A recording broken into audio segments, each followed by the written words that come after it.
Start right here. You can tell because that's where that edge starts coming in. So right, so I can start right here, and you're just gonna pull.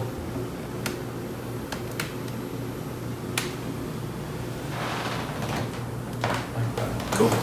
Let's do it.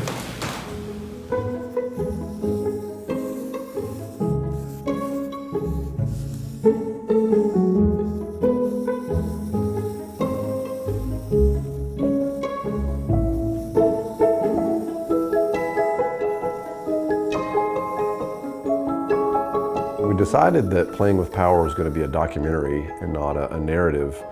I had a lot of conversations with Sean Astin, who's our executive producer on the series. Like, what if we made this kind of part documentary, part dramatic? What if we, created some scenes, some dramatic scenes? We recreated key moments like, Nintendo of America's meeting with Toys R Us, the court case between Universal and Nintendo to decide the fate of Donkey Kong, the conversion of the radar scope cabinets to Donkey Kong. I'm a toy collector, have been for years, mostly 6th scale, a lot of Hot Toys, a lot of Sideshow. Oh, this is cool. Is this song by the dude who played R2-D2? Yes, it is. Watched lots of behind the scenes, so I've watched all the Lord of the Rings behind the scenes. Big fan of Peter Jackson, and in talking with Sean, who obviously was in those films, he said he told me the story of them shooting with what they called the bigatures. So they had entire stages with these sets of Rivendell and the Shire and all the locations of Lord of the Rings. So we decided, okay, we're going to do this. We partnered with a company called Acme Designs and did a lot of sort of pre-production on the what would become these macro scenes, pulling reference images, sketching, provided all those materials to them, and the collaboration began. They would send me ideas and little sculpts and like, what about this, or what if we had this? Now we gotta do the people, dude. The fun part. Levi and Trey, what's up, boys? Hey, Levi and Trey, that's who's doing it. Yep, Patrick and Corey, right here. Levi and Trey, I mean Kenny and Levi.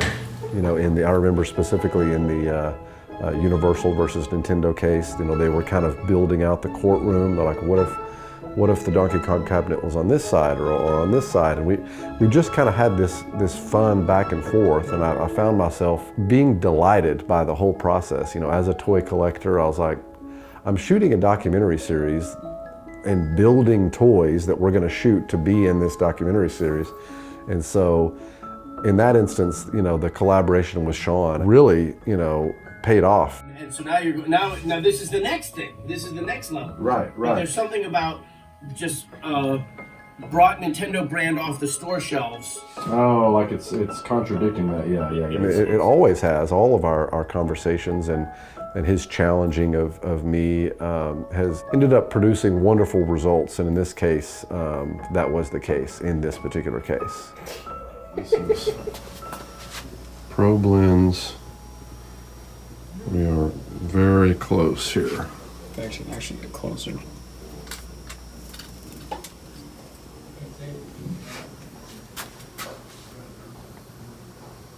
So then do a rack from Robin to Batman. Let's just see what that looks like. So I gathered a few of our team members and we began to try and figure out what this looks like. We tried several different ideas, different shooting techniques, shooting with different kinds of lenses and different frame rates, and trying to figure out how does this look the best. It was actually a lot of fun because we kind of just got to play. Macro probe lens there, arcade scene here.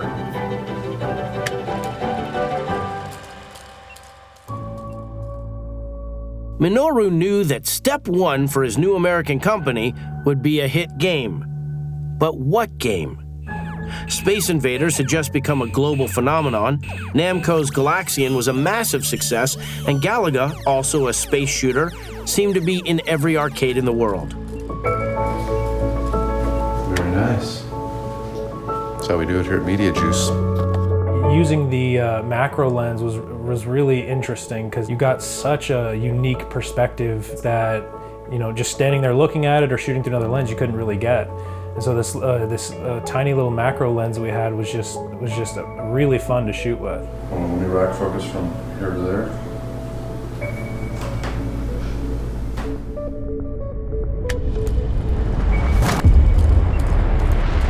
After being rejected at Woolworth, next big target, of course, was Toys R Us, which was going to be a very difficult sell. And when we made the presentation to the buyer there, along with other executives in the room, he said they wanted nothing to do with the product, and they'd lost a lot of money and what have you. One more of those? And going up. Like all things documentary, you don't quite know exactly how things will be used or all the different instances that they could be used for. So you kind of just plan for anything. I didn't feel like it was terribly smooth there. Yeah, that's the hard part, is when you have the camera movement and the Lazy Susan movement, like keeping it a smooth shot.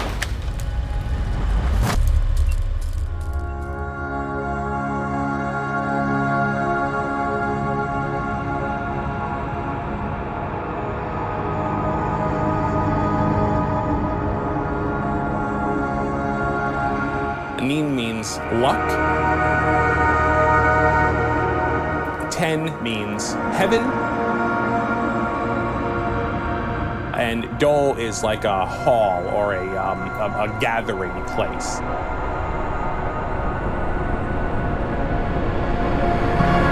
So this was the Neen 10 place, or the luck heaven place.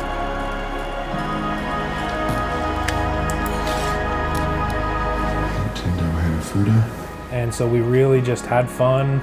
We tried just a lot of different stuff. Trey being a part of that, and Ian and Brennan and Jeremy. It was a real team effort to figure out what that looked like.